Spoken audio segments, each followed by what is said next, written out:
بڑی عظیم ہستی ہیں. یاد رہے حضرت ابراہیم کو ابو الانبیاء کہا جاتا. یہ وہ نبی ہیں کہ ان کے بعد جتنے انبیاء آئے سب کے آپ والد ہیں. آپ کو ابو الرحیم بھی کہا جاتا ہے. ابراہیم ابو الرحیم بھی کہا جاتا ہے. وہ کیوں کہ آپ جو ہے بڑے مہمان نواز تھے. روزانہ دسترخوان پر آپ کو کوئی مہمان چاہیے ہوتا. جب تک مہمان نہ ملتا آپ کھانا نہیں کھاتے. مہمان نوازی بھی آپ کے دور سے شروع ہوئی. اب آپ کو بیٹے کی تمنا تھی. آپ اللہ کی بارگاہ میں دعا کرتے تھے, اے اللہ مجھے بیٹا عطا کر دے. اچھا, آپ 99 سال کی عمر تک بے اولاد تھے. 99 ایئرس کی. چلو تھوڑا سا یہاں ایک درس دے دوں. کئی لوگ ملتے ہیں کہتے ہیں اولاد نہیں ہے اور پھر مایوسی کی باتیں کرتے. میں تو نماز پڑھتا ہوں پھر بھی اولاد نہیں ملی, حج کر کے آیا پھر بھی اولاد نہیں ہے. معاذ اللہ, اللہ کی رضا پر راضی نہیں ہے. ایک بات یاد کر لو, اگر رب نے کچھ نہیں دیا نا تو یہی میرے لیے بہتر ہوگا. کیا پتا تمہارے نصیب میں ایسی اولاد ہو جو تمہیں مار کے گھر سے نکالتی ہے. بعد میں ماں باپ کہتے ہیں نا نہیں ہوتی اولاد تو اچھا تھا. نہیں ہوتی ایسی اولاد. کیسی نافرمان اولاد ہوتی ہے لوگوں کی. میرا رب اگر اسی پر راضی ہے تو راضی رہو نا. 99 ایئرس کی ایج ہو گئی حضرت ابراہیم کی, اولاد نہیں ہے مگر رب سے دعا کرتے, مایوس بھی نہیں ہے. اور دعا کا انداز کیا تھا؟ آپ کہتے اسمع یا ایل, اسمع یا ایل. اسمع عربی میں کہتے سن لے, اور عبرانی زبان میں ایل کہتے اللہ کو, پروردگار کو. اے اللہ میری سن لے. سبحان اللہ. حضرت اسماعیل 99 سال میں حضرت ابراہیم کو عطا کیے گئے اور حضرت ابراہیم نے بیٹے کا نام ہی اسماعیل رکھ دیا. جو دعا میں پکارتے تھے اسمع یا ایل, یہی نام اسماعیل جو ہے وہ اپنے بیٹے کا نام رکھ دیا. اے میرے میٹھے اسلامی بھائیوں, یاد رہے حضرت ابراہیم کی کیا شان ہے. رسول پاک علیہ الصلوۃ والسلام کے بعد تمام انبیاء میں سب سے افضل نبی حضرت ابراہیم علیہ السلام ہیں. حضرت ابراہیم ہی اپنے بعد میں آنے والے سارے انبیاء کرام کے والد ہیں. ہر آسمانی دین میں آپ کی پیروی اور اطاعت ہے. ہر دین والے آپ کی تعظیم کرتے ہیں. آپ ہی کی یاد میں قربانی ہے. آپ ہی کی یادگار میں حج کے ارکان ہیں.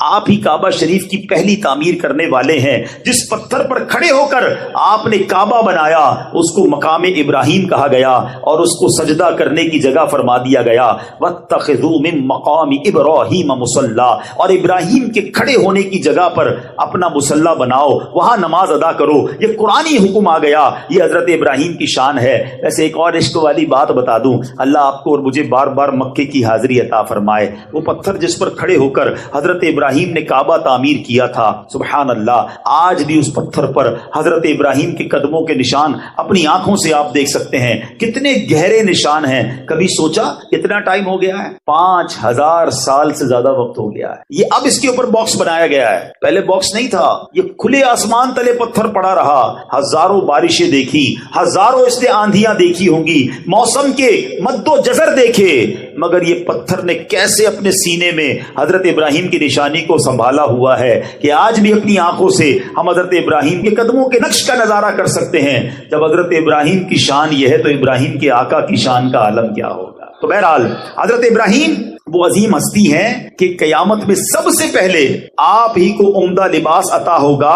اس کے فوراً بعد نبی پاک علیہ الصلوۃ والسلام کو ایک اور بڑی پیاری بات کتابوں میں لکھی. جن کے چھوٹے بچے فوت ہو گئے ہو نا, گھبرایا نہ کرو, اللہ کی رضا پہ راضی رہا کرو. اول تو وہ چھوٹے بچے مغفرت کا ذریعہ بنیں گے, مگر آج وہ بچے پتہ ہے کہاں ہیں؟ علماء فرماتے ہیں مسلمانوں کے فوت ہو جانے والے بچوں کو آپ علیہ الصلوۃ والسلام اور آپ کی بیوی حضرت سارہ رضی اللہ تعالی عنہا عالم میں برزخ میں ان بچوں کی پرورش کرتے ہیں. یہ بچے ان کے پاس ہیں, حضرت ابراہیم کے پاس ہیں, اور وہ ان کی پرورش فرما رہے ہیں. اللہ اکبر, یہ شان ہے حضرت ابراہیم کی. اب ذرا غور کیجئے میٹھے اسلامی بھائیوں, حضرت ابراہیم کی شان تو آپ نے سنی. کئی ایسے دنیا میں کام ہیں جن کے انوینٹر, جن کے ذریعے یہ کام شروع ہوئے, سب سے پہلے جو سٹارٹ ہوئے وہ بھی حضرت ابراہیم کے دور میں کون کون سے کام ہوئے؟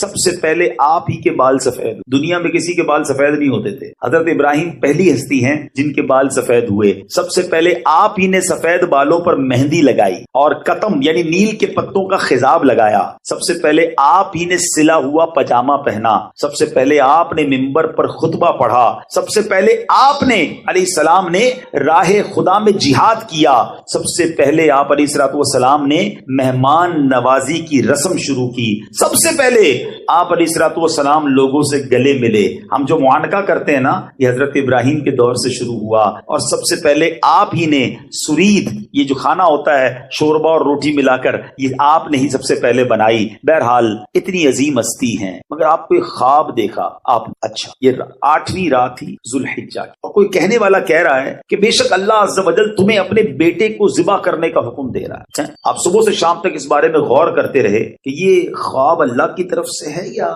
شیطان کی طرف سے ہے. 8 ذوالحجہ کو پتہ کیا کہتے ہیں؟ یوم الترویہ. جو حج پر جاتے ہیں ان کو یاد ہو گیا ہوگا. یوم الترویہ 8 ذوالحجہ کا نام ہے. اس کا مطلب پتہ ہے کیا ہے؟ سوچ بچار کا دن. حضرت ابراہیم نے یہ دن سوچ و بچار میں گزارا تھا اس لیے اس کا نام ہی یوم الترویہ پڑ گیا. 9ویں رات پھر خواب آیا. صبح یقین کر لیا کہ یہ اللہ کی طرف سے ہے. اب 9 ذوالحجہ کو کیا کہا جاتا ہے؟ یوم عرفہ یعنی پہچاننے کا دن. آپ کو یقین ہو گیا کہ یہ اللہ کی طرف سے خواب ہے. 9 ذوالحجہ کا دن ہی یوم عرفہ پڑ گیا.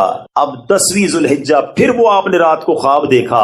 اب آپ نے پکا ارادہ کر لیا کہ بیٹے کو آج ذبح کرنا ہے. اس لیے 10 ذوالحجہ کے دن کا نام یوم النحر پڑ گیا. یہ تینوں نام بھی حضرت ابراہیم کی کیفیت کے مطابق جو آپ کی کیفیت تھی وہی اس دن کا نام ہو گیا. اے میرے میٹھے اسلامی بھائیوں، حضرت ابراہیم نے اب اپنے بیٹے حضرت اسماعیل علیہ السلام سے کیا بات ہو رہی ہے؟ بیٹا گھمانے لے جا رہا ہوں یہ نہیں، بیٹا کو چیز دلانے جا رہا ہوں یہ نہیں. 7 سال یا 13 سال عمر ہے حضرت اسماعیل کی. 99 سال کی عمر میں یہ بیٹا ملا ہے. Try to understand. بچہ جب 10-15 سال بعد پیدا ہو تو پورا خاندان ہی اس کا دیوانہ ہوتا ہے. اس کے ناز اٹھائے جاتے ہیں، بڑی منتوں سے آیا ہے. 99 ایئرز کے بعد اولاد ہوئی ہے اور ابھی 7 سال کا ہے یا ایک روایت کے مطابق 13 سال کا ہے. حضرت اسماعیل کے بارے میں کہا گیا اس کو ذبح کر. اور آپ اپنے بیٹے سے بات کرتے ہیں کہ بیٹا میں تمہیں اللہ کی طرف سے حکم آیا. مگر اس سے پہلے کیا ہوا ذرا سنیے گا. اب شیطان نے کیا کام؟ شیطان جو ہے اب ایک شکل میں حضرت ابراہیم کے پاس آیا کیونکہ آپ اپنے بیٹے کو لے کے کہیں جا رہے تھے. کہتا ہے ابراہیم کہاں کا ارادہ ہے؟ آپ نے جواب دیا میں کام سے جا رہا ہوں. اس نے پوچھا کیا اسماعیل کو ذبح کرنے جا رہے ہو؟ حضرت ابراہیم علیہ السلام نے کہا کیا تم نے کسی باپ کو دیکھا ہے وہ اپنے بیٹے کو ذبح کرے؟